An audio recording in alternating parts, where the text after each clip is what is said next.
as Ada opened the door. She was terrified at the sight of what she saw. It was a dog sitting on the bed, staring at her. She wanted to run, but Alhaji Sani blocked the door, smiling and holding bundles of money. "Sleep with my dog, and all this money will be all yours."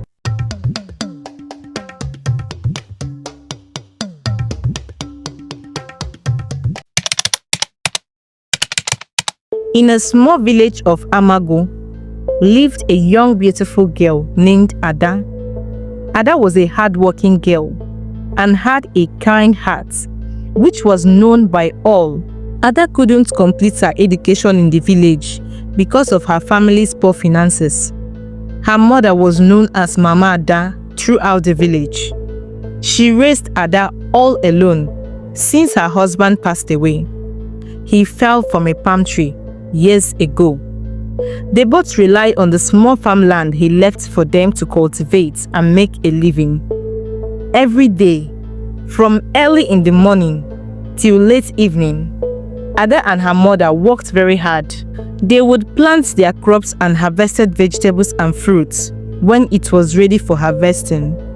After working on the farm, Ada would take the vegetables and fruits to the local markets to sell. The money they earned from the sale wasn't much, but they managed it. Life was always so difficult for Ada, but despite that, she would always wear a smile on her face in the hopes that all will be well one day. One sunny afternoon, as Ada was returning from the market, she saw a beautiful car driving down the dusty village paths. It is not every day that such flashy cars were seen in the village. Most people walked or used bicycles. As the car got closer, Ada recognized the driver. It was her childhood friend Nancy. Nancy had left the village years ago to seek for greener pastures in the big city. Now she was back, looking captivating and classy. When she stepped out of the car, the whole villagers gathered. They were so excited to see the Nancy of yesterday looking all gorgeous and successful. Nancy hugged Ada warmly with a calm smile. "Nancy, look at you. I barely even recognized you. You're looking so beautiful. You're going to give me all those things you have been eating in the city," Ada said joyfully. Nancy smiled. "I know, right? Don't worry. I'm going to give you more than you asked for. And you're not looking bad either," Nancy said, smiling. "Please don't start," Ada said jokingly. Nancy insisted on visiting Ada's home. She brought lots of gifts for Ada and expensive wrappers for Mama Ada. Ada and her mother were overjoyed by Nancy's kind gesture. Nancy told Ada about how life in the city was. The tall buildings, the busy streets, and lots of job opportunities. "If you get a job in the city," Nancy said, "I am so sure you will make enough money to better the life of you and your mother. You'll be living large, girl." "Really? You mean there are well-paying jobs in the city that I can do and raise my family from grass to grace?" Ada said excitedly. When Nancy left, Ada couldn't stop thinking of the possibilities of better life for her and her mother in the city. The next morning, Ada walked up to her mother and told her that she needed to go to the city with Nancy to find a good job and better their lives. Her mother thought hard about it. She was worried for her daughter leaving home for the first time to an unknown city, but also she wanted the best for her daughter, so she allowed her to go. The day Ada was supposed to leave for the city, her mother hugged her tightly. "Please take care, my daughter," Mama Ada said. "Don't forget where you came from and make me proud." Ada promised to make her mother proud. Then Ada entered Nancy's car, feeling both excited and nervous. As the car drove off, Mama Ada waved at them. Ada asked Nancy lots of questions about the big city. When they got to the city, Ada was overwhelmed seeing the tall buildings and bustling streets. It was different from the hovel she came from. Nancy's apartment was very beautiful and majestic. Ada never expected to see such a huge house. She was to stay with Nancy until she gets a job and could afford her own apartment. After a few days of settling in, Ada started asking Nancy questions about how to apply for jobs, as she was eager to start working. Don't worry, Ada. First, you have to get used to the city. We will talk about jobs later. As the days turned into weeks, and Ada was still without a job yet, she noticed some strange things about Nancy's lifestyle. Unlike what Ada had expected, Nancy didn't go to work in the mornings as normal people do. Instead, she would sleep late into the day and then leave the house in the late evenings, dressed in revealing clothes. In the early hours of the morning, different expensive cars would drop her off at the house. Sometimes, she would argue about money on the phone. This worried Ada so much, but she pressed on. She continued asking Nancy for job opportunities, but she would always change the subjects. One morning, Nancy sat Ada down to have a conversation with her. "You want to start a job and live like a big girl, right?" Nancy said, handing Ada a dress. "You'll be wearing this tonight." Ada was so excited at the thought of finally having a job. She couldn't wait to start. As night approached, Ada and Nancy got ready to go out. On their way, Nancy told Ada to be a good girl and do everything she was asked to do. Ada couldn't contain her joy. They arrived at a grand house party. There were lots of men with affluence in attendance. Ada hasn't been to such a grand event in her life. Nancy told her to put up a smile and act like she belongs. Ada tried her best to blend in. She was drinking and dancing, just like the other girls. As the party was winding down, one of the wealthy men approached her. He introduced himself as Alhaji Sani, the party's host. "I haven't seen you before, pretty girl. Are you new in town?" Alhaji Sani asked. "Yes, I'm new in town," Ada said nervously. Alhaji suggested they go somewhere quiet, just the two of them. Ada didn't want to be rude, so she followed him. As they were walking down the hallway, Alhaji Sani grabbed Ada inappropriately and exclaimed, "Wow, you've got a perfect body and look so sweet." Ada was shocked and scared. At that point, she realized what was happening. She realized that Nancy hadn't brought her there for any job, rather to haul her out. She pushed Alhaji and shouted, "Don't you dare touch me. I'm not the kind of girl you think I am." Ada ran out of the party with tears streaming down her face. Nancy saw her run out and stopped her. "Ada, where are you running off to? The party isn't even over yet. I am leaving, and don't even try to stop me," Ada said and stomped out in the streets, walking to God knows where.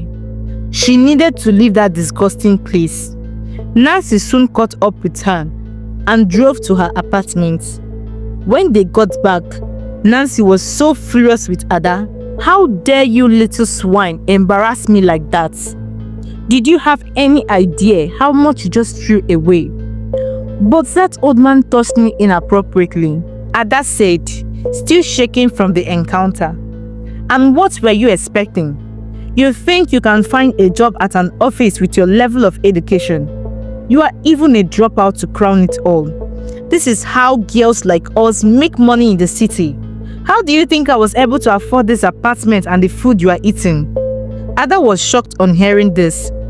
"But you said that there were good paying jobs in the city." "Get off your high horse and grow up, Ada. This isn't a movie, but a real world. If you want to make real money in this country, this is how you do it." The next few days was very difficult for Ada. Nancy refused to give her food because she was still angry with her. Ada thought of going back to the village, but she had no money for it. One evening, Nancy received a call from the village by Mama Ada. She handed over the phone to Ada. "Ada, my daughter, how are you?" Mama Ada began. "How is city life treating you?" "My dear, please try and send some money over. I am very sick and I need urgent medical attention." Ada's heart sank. She assured her mother to send money soonest, even though she had no means to do it. She walked up to Nancy. "Please, Nancy, help me. My mother is sick. I just need a little money, even if it means starving. Are you not a woman like me? I use what I have to make money, so you should do the same," Nancy said mockingly. That night, Ada couldn't sleep. She kept thinking about her sick mother in the village. She couldn't allow her mother die, as the responsibility has fallen on her. In desperation, she told Nancy that she was ready to do anything to make money. Nancy smiled. "Now you are talking, girl. You be correct, babe," Nancy said. She told Ada that there was another party being held that weekend. She gave Ada food to eat to regain her strength and get ready for what's ahead. On the night of the party, Ada felt scared as she got ready for the party, but she had no choice. On their way, Nancy told Ada to be nice and do what was needed of her, and she will be rewarded handsomely. They arrived at another magnificent house, even bigger than the last one. When they entered, Ada saw Alhaji Sani, the man from the previous party. He spotted them immediately and motioned for Ada to join them. As the party came to an end, Ada followed Alhaji Sani to his private room. When they got to the door, he asked her to go in first. As Ada opened the door, she was terrified at the sight of what she saw. It was a dog sitting on the bed, staring at her. Ada wanted to run, but Alhaji Sani blocked the door, smiling and holding bundles of money. "Sleep with my dog, and this money will be all yours," he said. Ada was disgusted at his utterances. She had thought that Alhaji Sani wanted her to himself, which was already bad enough. But the thought of sleeping with a dog, that was a strain. As Ada stood frozen in shock, she remembered her sick mother, so she made the most difficult decision of her life. "Fine, I will do it," she said, her voice barely a whisper. Alhaji Sani smiled. "Now that's my girl," he said, and entered the room. He sat on a chair to watch the whole scene unfold. The next morning, Alhaji Sani drove her to her home in a sleek black jeep. When she entered Nancy's apartment, she hugged her. "Well done, my friend." Ada broke down in tears, overwhelmed with shame and regret. Nancy tried consoling her. "Don't cry, my friend. It will only hurt at first, but you will get used to it. Look at all the money you made at first attempts. Just imagine what you will make if you continue like this. Cheer up, girl. You'll get used to it, trust me." Ada was depressed for days. She could barely eat nor sleep. But eventually, she gathered her pieces and decided to move on with her life. She rented a big apartment, bought a car, and sent money and foodstuffs to her mother in the village. Mama Ada was so happy. "Thank you, my daughter.